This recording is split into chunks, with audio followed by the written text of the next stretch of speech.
बापू ज्याच्यातून संगीत बाहेर निघतं त्या कलाट मधून तो गाणं म्हणतो. कोणतं?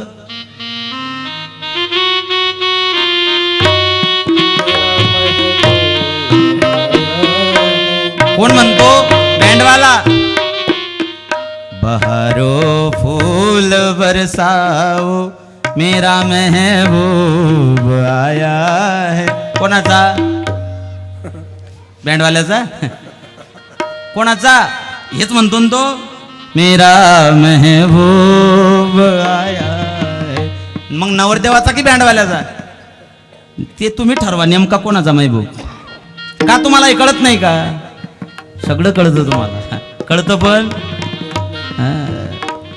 भोवल्यावरती चढले, अंतरपाठ धरलं आणि ब्राह्मण बुवाने मंत्र सुरू केले. सावधान आली लग्न गटी समीप नवरा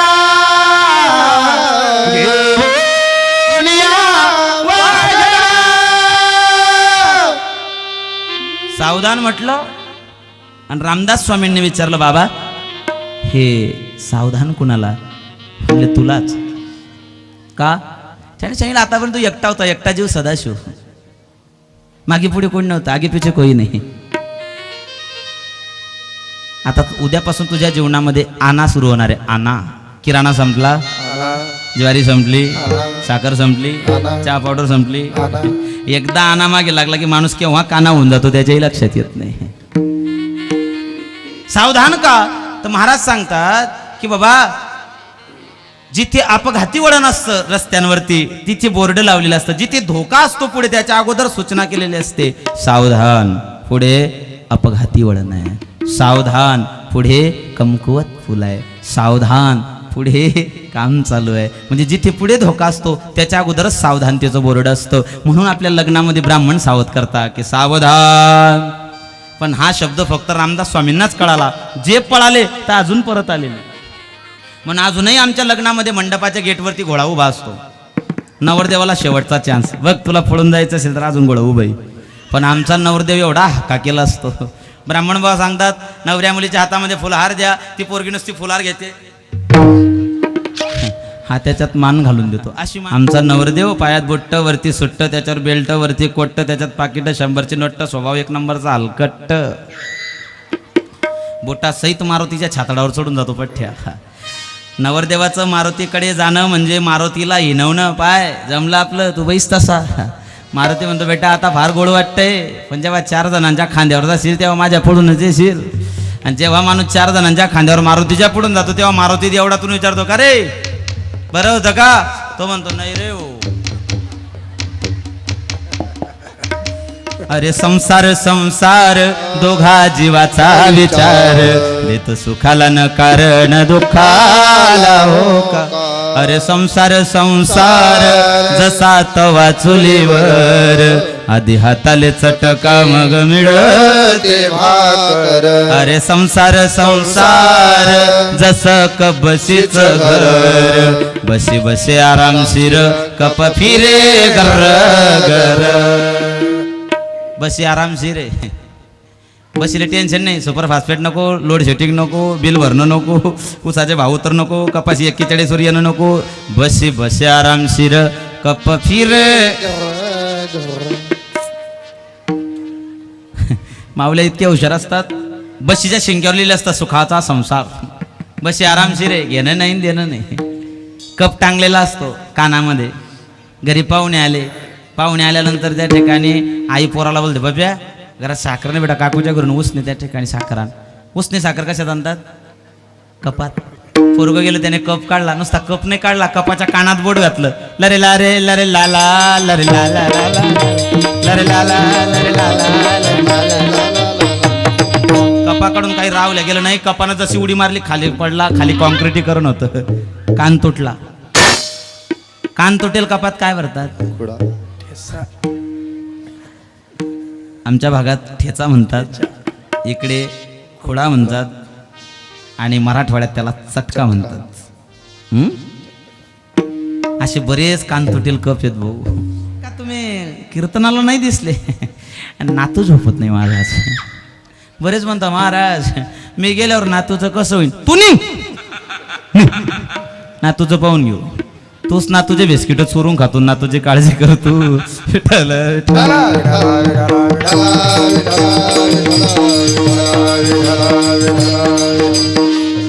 ज्याप्रमाणे ब्राह्मण भावाने रामदास स्वामींना सावधान केलं, तुकोबाराय सांगता मी सावध आहे. सावध झालो हरीच्या आलो जागरण. मी सावध होतो, मी सावध झालो.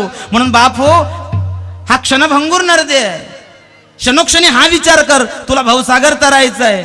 मग याने विचारलं, महाराज आम्हाला या ठिकाणी प्रत्येक क्षणाला विचार करण्याची गरज काय? त्याचं उत्तर दुसऱ्या चरणामध्ये. नाशिवंत देह जाणार सकळ, नाशिवंत देह जाणार सकळ. शखातो काळ सावधान सावधान, शखातो काळ सावधान सावधान. नाशिवंत देह जाणार सकळ, नाशिवंत देह जाणार सकळ. नाशिवंत देह जाणार सकट, नाशिवंत देह जाणार सकट. महाराज सांगतात, नाशिवंत देह जाणार सकळ, आयुष्य का तो काळ सावधान. माय बापू, शरीर नासकाय कुचकाय सळकाय, जाणार आहे नाशिवंत आहे. महाराज सांगतात की हे जाणार आहे बाबा.